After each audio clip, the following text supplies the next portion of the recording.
Biografía de Nicolás Maquiavelo, 1469-1527. Nacido y muerto en Florencia, de familia más noble que acaudalada. Poco se sabe de la primera época de su vida. Recibió una sólida educación humanística, basada en el estudio de los clásicos latinos e italianos. En 1498 ocupa sus primeros encargos en la señoría florentina, al servicio de la República, secretario de la Segunda Cancillería y después en el Consejo de los 10 de Valía. En 1499 es encargado de diversas misiones diplomáticas en Piombino, Forlì e Imola. Se encarga de la dirección de la guerra contra Pisa y redacta un discurso ante los 10 sobre la campaña. Se casa en 1501 con Marietta Corsini. Del matrimonio nacerán 4 hijos varones y 2 hembras. Sirvió como embajador del francés Luis XII, del emperador Maximiliano y en Urbino de César Borgia, de quien se erigió en el amigo de confianza. En 1512, al ser exonerado Piero Sorderini, gonfaloniero de Florencia, por el cardenal Julio de Médicis, Maquiavelo perdió su puesto en la Secretaría de Estado. Las tropas de Ramón Folc de Cardona habían ocupado la Toscana y el 31 de agosto Sorderini huye de Florencia. Al día siguiente se celebra la restauración de los Médicis en el poder. Por 2 decisiones fechadas el 7 y el 10 de noviembre, cesan su cargo de secretario de los 10. Es encarcelado y torturado por sospechoso de la conjura de Boscoli contra los Médicis. Tras ser liberado se retiró con su mujer y 4 hijos a Albergaccio, cerca de San Castiano y Florencia. En una famosa carta que dirigió al representante florentino en Roma, Francesco Vettori, 10 del 12 de 1513, describe la vida más bien rústica que llevaba. Después de pasar el día cazando y charlando con los labriegos del lugar, dedicaba las veladas a escribir y leer historia. Le comunicó también la finalización del Tratado de Principatibus, escrito en una interrupción de sus discursos sobre la primera década de Tito Livio. Finalmente recuperó parte del favor perdido y en 1520 recibió el encargo de escribir la historia de Florencia. El puesto de cronista está integrado en la señoría, pero es secundario. Dedicó esta obra, Historiae Fiorentine, a Giulio de Médicis, que había ascendido al trono pontificio con el nombre de Clemente VII. 6 años más tarde le confió el Papa la inspección de las fortificaciones de Florencia. En 1527, año convulso para los territorios italianos, en el que las tropas de Carlos V saquean Roma, los Médicis huyen de Florencia y los sustituye un gobierno del partido aristocrático. Maquiavelo no fue considerado lo bastante hostil a los Médicis para seguir ocupando el cargo. Enfermo de pena, según se dice, por el giro de los acontecimientos, murió el 21 de junio de ese año. Maquiavelo es un pensador, pero sin un sistema filosófico concreto, un humanista con nostalgia de la grandeza de la antigua Roma, patriota sin principios éticos y oportunista. Si Tomás Moro es un idealista, Maquiavelo está en el extremo opuesto. No se distinguió ni por su amor ni por su respeto a sus semejantes. Procurar el bien moral o material del pueblo quedaba relegado frente al objetivo de afianzar el poder del déspota. Los 2 valores centrales del Renacimiento, racionalidad y libertad, se aplican también a la visión renacentista de la sociedad y del pensamiento. El progreso en la historia depende de la acción del hombre y no de la intervención divina. Para pensadores como Pico y Campanella, El hombre es capaz de construir racionalmente una sociedad de seres libres e iguales. El orden político ha de ser el reflejo de estos valores. Maquiavelo rechazó cuanto fuera idealismo y teoría y aplicó el sentido práctico. La política nada tenía que ver con la moral, la ética o la religión. El Estado. Maquiavelo tiene una concepción totalmente diferente de la sociedad humana. Para él el hombre es por naturaleza perverso y egoísta, solo preocupado por su seguridad y por aumentar su poder sobre los demás. Solo un Estado fuerte, gobernado por un príncipe astuto y sin escrúpulos morales, puede garantizar un orden social justo que frene la violencia humana. Fue el primero en usar la palabra Estado en su sentido moderno. Algunos le atribuyen la invención de la dictadura moderna y su consiguiente Realpolitik como expresión específicamente distinta de las antiguas formas de totalitarismo. Sus ideas políticas estaban impregnadas de sentido práctico y una visión realista de gobierno. Su obra El Príncipe, 1513. El príncipe o el gobernante tiene como misión la felicidad de sus súbditos, y ésta solo se puede conseguir con un Estado fuerte. Para conseguirlo tendrá que recurrir a la astucia, al engaño y, si es necesario, a la crueldad. La virtud fundamental es la prudencia, para la conveniencia del Estado. Si el interés de la patria exige traición o perjurio, se comete. La grandeza de los crímenes borrará la vergüenza de haberlos cometido. Los medios no importan. No es necesaria la moral, sino un realismo práctico. No lo que debe ser, sino lo que es en realidad. Política y moral son dos ámbitos distintos e incluso contradictorios. Aunque el príncipe estuviera dedicado a Lorenzo de Médicis, 1492-1519, duque de Urbino, con la esperanza de recuperar la confianza perdida, Maquiavelo quiere presentar en esta obra el arquetipo de cualquier político. Su personalidad debe poseer condiciones especiales para llegar al poder y mantenerse en él.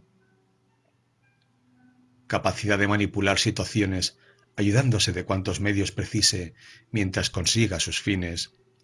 Lo que vale es el resultado. El que consigue el poder es el príncipe, el que consigue el orden y la paz son los súbditos. El gobernante debe poseer seria destreza, intuición y tesón, así como habilidad para sortear obstáculos y moverse según soplan los vientos. Diestro en el engaño, no debe tener virtudes, solo aparentarlas. Amoral, indiferencia entre el bien y el mal, debe estar por encima. Para Maquiavelo, la mejor forma de gobierno es la república. El gobierno de muchos es mejor que el de unos pocos, y justifica a la romana como la más perfecta. Aunque él era republicano y aspiraba a convertir a Florencia en un estado fuerte, en El Príncipe acepta, como mal menor, que en ciertos momentos de corrupción y desorden, que es más útil y eficaz la acción de un solo personaje adornado de cualidades excepcionales. La unidad de Italia. El príncipe es el producto de una idea capital que lo informa en todos sus aspectos. Maquiavelo no había echado por la borda todo vestigio de la ética discernible en los discorsi. En el último capítulo de El Príncipe, titulado Exhortación a liberar Italia de las manos de los bárbaros, proclama con apasionada sinceridad lo que constituye la idea rectora y motivante de la obra. Italia debe hallar su gobernante y sacudir el yugo extranjero. Escribe: espero que algún príncipe, siguiendo estas normas mías, consiga enseñorearse de toda Italia y hacer de ella un país grande, compacto y rico, como los otros que ahora predominan en Europa.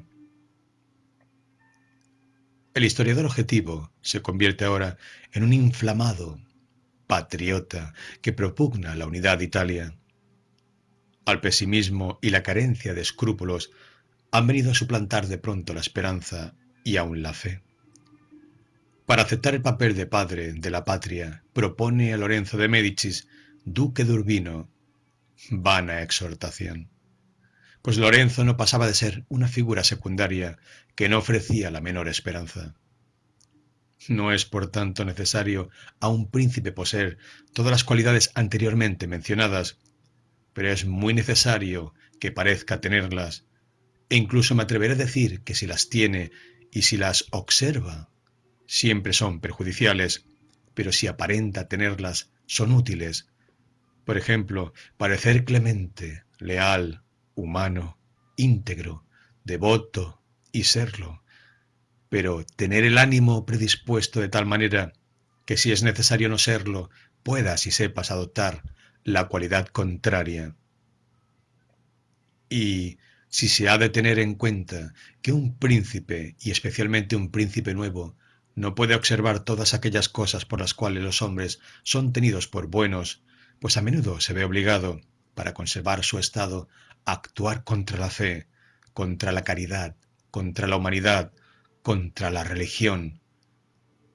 Por eso necesita tener un ánimo dispuesto a moverse según le exigen los vientos y las variaciones de la forma, y, como ya dije anteriormente, a no alejarse del bien, si puede, pero a saber entrar en el mal, si se ve obligado. Dice Maquiavelo en El Príncipe.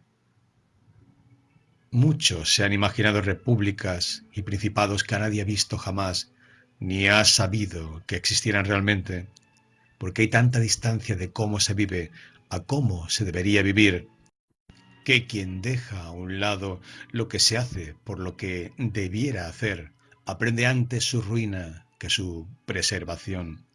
Porque un hombre que quiera hacer en todos los puntos profesión de bueno, labrará necesariamente su ruina entre tantos que no lo son. Por todo ello es necesario a un príncipe, si se quiere mantener, que aprenda a poder ser no bueno y a usar o no usar de esta capacidad en función de la necesidad. El texto trata sobre temas políticos que durante el Renacimiento se dieron bajo un género literario concreto, las utopías, en las que, bajo la forma de descripciones de estados ideales, se contienen alusiones a estados concretos y teorías políticas importantes. El fragmento del Príncipe nos muestra las cualidades que el gobernante de este estado ideal debe tener a juicio de su autor. Debe ser una persona amoral, indiferente entre el bien y el mal. Debe estar por encima de ambos. En este sistema político, por el que aboga Maquiavelo, se ha olvidado por completo la ética y la política que predicaron Platón y Aristóteles. Ahora un hombre bueno, moral y honrado no puede, según el autor, ser un buen político. Resumiendo, todo el texto se basa en un único principio: el fin justifica los medios. Otras obras. La guerra. La moralidad de su política, expuesta en El Príncipe, se da a las manos con la que impera en sus ideas sobre el matrimonio, desarrolladas en su comedia La Mandrágora, escrita entre 1512 y 1520. Esta comedia en prosa, una de las que gozaron de más favor en su tiempo, es licenciosa a la manera de Boccaccio. En ella, como en las obras de este, la deshonestidad y la hipocresía triunfan sobre la estupidez. En los Discorsi trata Maquiavelo de arrancar a la historia antigua lecciones de sabiduría política. Al cabo de numerosas observaciones sobre el auge y la caída de los gobiernos, así como sobre el arte de la guerra, el autor llega a la conclusión de que, aunque un hombre fuerte debe fundar un Estado o levantarlo de su decadencia, la mejor forma de gobierno es la república, en que participen todos los ciudadanos. Fase esta del pensamiento político que no llegó a alcanzar en El Príncipe. Prefiere el paganismo al catolicismo, pues considera aquel más íntimamente vinculado a la vida cívica. aboga por la creación de un ejército poderoso, pero formado no por mercenarios, sino por ciudadanos, siendo así que todos los estados cambian por evolución o por revolución. Un estado que desee conservar su libertad o independencia debe mantenerse siempre en guardia. El tratado Arte de la Guerra, escrito después de 1516, emplea la forma tan popular en el Renacimiento del diálogo, conversaciones que se fingen mantenidas en los jardines florentinos de Rucellai. El capitán Fabrizio Colonna propugna la necesidad de un ejército poderoso de ciudadanos, apoyado en la presunción de que Italia, que tal preeminencia ha alcanzado en todas las demás artes, debe destacar también en la de la guerra.